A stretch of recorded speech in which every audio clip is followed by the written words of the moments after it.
Labas rytas, 7 kelionės diena. Kelionė, kur pradėjom, ten ir baigsim. Kelionė iš Varšuvos truko 11 valandų. 6 ryte jau buvau Vilniaus autobusų stoty. 6:30 atvyko autobusas važiuojantis į Panevėžį, kuris atvežė namo. Labai prastai miegojau autobuse iš Varšuvos iki Vilniaus. Šiek tiek geriau pasnaudžiau važiuodamas iki Panevėžio, kai normaliai išsimiegosiu, šiek tiek pailsėsiu, apibendrinsim kelionę visą, skaičiuosim, kiek išleista pinigėlių ir pasakysiu pliusus ir minusus kelionės. Tai kol kas tiek. Oi, kaip smagu paimti kamerą po kelių dienų, kai nebeskauda kojų, pailsėjęs, tai galiu apibendrinti visą kelionę, atsakyti keletą užduotų jūsų klausimų.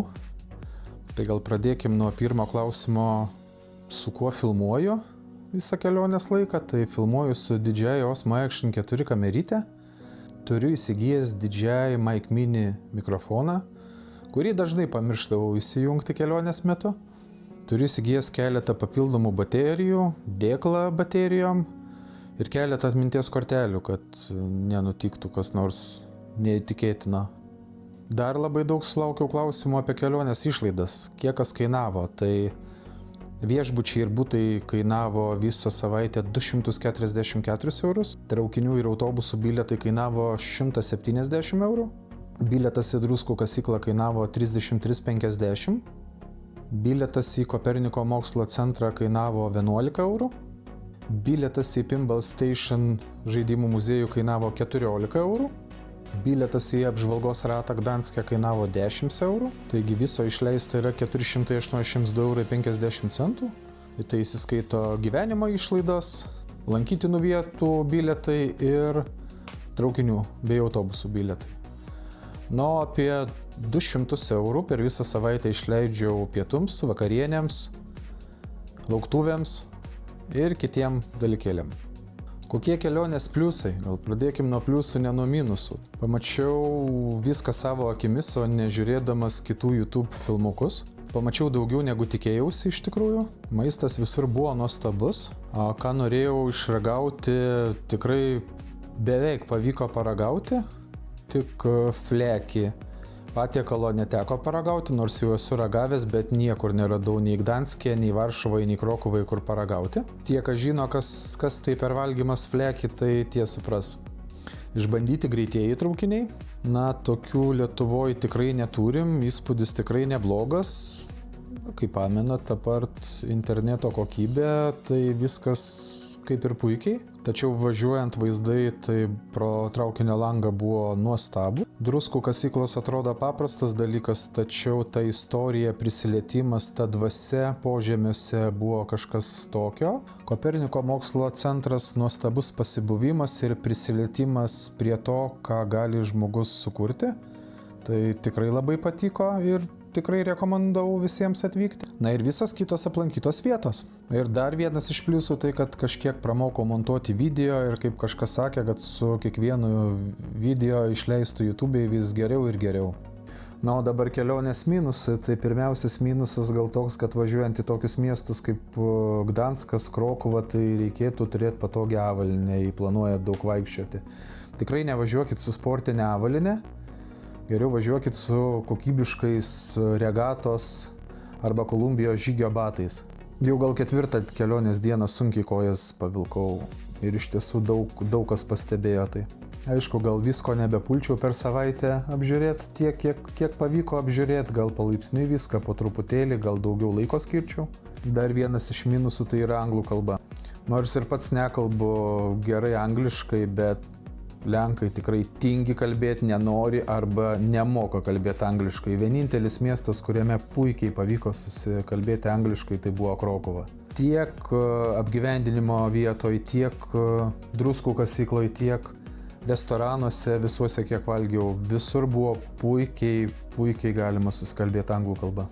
Aš nekalbu apie vyresnius, bet jaunimas tai paprasčiausiai tingi. Jeigu pirmas žodis būna iš tavęs angliškas, iš jų angliškas, tai antras, trečias ir toliau dažniausia būna visi lenkiški. Ir nei jokia rusų kalba niekas nepadeda. Jie tik tai kalba savo kalbą ir viskas. Dar vienas minusas tai Varšuvos butas, kuriame buvo apsistojęs. Aš nežinau, už ką Booking.com sistemoje tam būtų žmonės vertina 9,1. Ką aš pats galiu įvertinti, tai max 5 balai. Rozėčių tame bute buvo mažai. Nebuvo skalbimo mašinos, kad kaip buvo nurodyta, kad yra skalbimo mašina ir netgi džiovyklė yra, tačiau nei vieno, nei kito tikrai nebuvo. Tas butas nebuvo ypatingai švarus, kirgždėjo grindis, gal kas ir matėt, kad balkonas buvo purvinas, pagalvė buvo suplyšusi. Prieš įsikraustydamas specialiai atsukau tą išplyšimo vietą ir palikau, kad tikrai pamatytų. Dar nespėjus 8 valandą ryte Krokuvą įsėsti traukinį, kuriuo važiuosiu į Varšuvą, jau Booking sistemoje iš buto nuomininkės gaunu žinutę, kad nepamiršk, jog penktadienį iki 10 valandos turėsi išsikraustyti. Atrašau atgal, palaukit, aš dar ne Varšuvoj, dar tik tai važiuoju iš Krokuvos, dar nespėjau apsigyventi, o jūs jau man rašot apie išsikraustimą. Sako, tik primenam jum, kad prisimintumėt ir žinotumėt, sakau, man nei vienam bute, kiek kur esu gyvenęs tiek Lietuvoje, tiek kitose užsienio šalise man nėra, taip niekas rašė, kad nespėjai atvykti butą, o jau rašo apie išsikraustimą. Nieko daugiau jie nelaukia, tik laukia pinigų, tai sakau, galiu paimti ir atšaukti aš tą užsakymą ir susirasti kažkur kitur. Ne, tai viskas gerai, tai atvykit ir gyvenkit, bet nepamirškit, kad iki 10 valandos ryto turėsit išsikraustyti. Bet tebūnie, kaip ir sakiau, aš tikrai 9 balais to buto tikrai neįvertinsiu. Ir paskutinis minusas tai kelionė su autobusu iki Vilniaus. Tikrai prastai išsimiegojau aš tame autobuse, jau geriau būčiau iš vakaro nuvažiavęs iki Bialystoko su traukiniu. Išsinuomavęs butuką už kokius 33 eurus, tokį pat kaip gyvenau pirmą naktį tame bute, išsimiegojęs savo ramiai ir grįžęs į Kauną su traukiniu dienos metu, žvalus ir laimingas. O šiaip apibendrinant visą kelionę, tai kelionė buvo super. Galbūt kitą kartą nebekeliaučiau premium klasės traukiniais, o keliaučiau paprastesniais traukiniais, kurie ir pigesni. Kad ir greitis 160, jo tikrai pakank, nes jų reklamuojamas greitis premium traukiniais tikrai nėra toks, kokį reklamuoja. Aišku, būtų naujos apgyvendinimo vietos, nes į tas pačias labai retai kada grįžtu. Su ta pačia nuotaika keliaučiau ir būtinai filmuočiau ir viską parodyčiau jums. Bei dar keliaujant su traukiniais po Lenkiją pamačiau tokių vietų, kurias norėčiau būtinai aplankyti. Viena iš vietų tai Malborko pilis, paliko didžiulį įspūdį. Būtinai reiks pasiplanuoti, kada ir išlėkti vėl iki Lenkijos.